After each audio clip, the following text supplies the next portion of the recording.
I'm a South Sider from Chicago, South Sider. Grew up in Flossmoor, Illinois. Lived in a middle-class family, just anywhere, any place, USA. Nice street, nice neighborhood, nice people. I was a long-time smoker.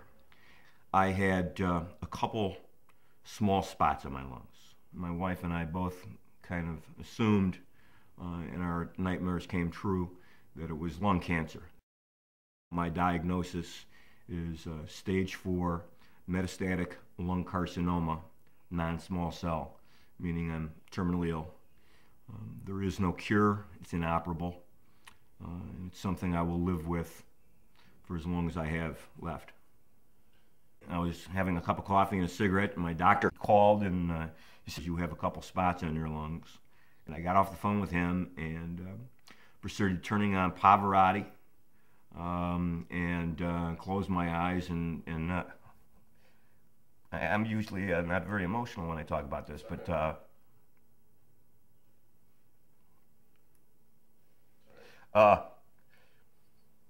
so anyway, I sat there and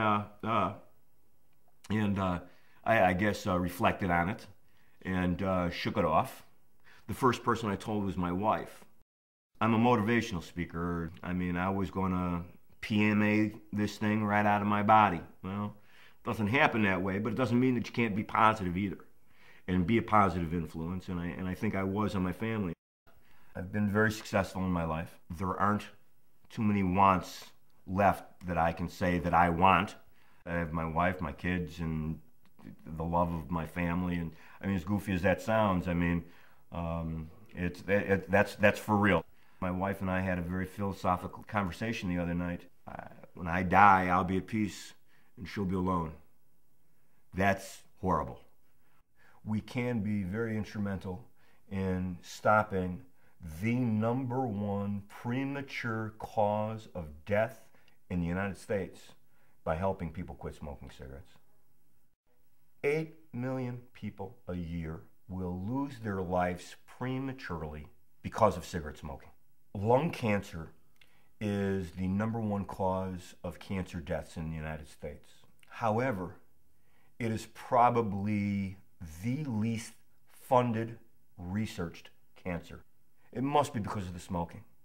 And I think people look at it and say, well, you brought it upon yourself. When I started smoking, it was bad for you, certainly. We knew that it wasn't good for you.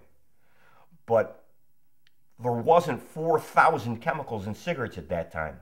The tobacco companies are killing off 450,000 of their best customers every year.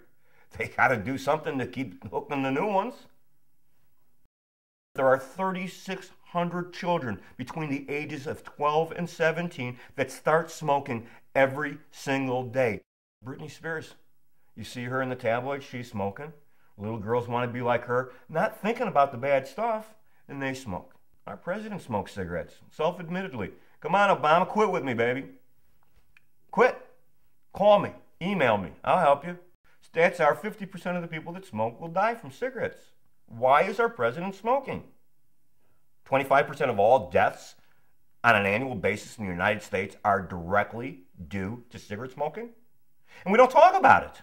It's not on the news every day. We don't have talk show hosts talking about quitting smoking.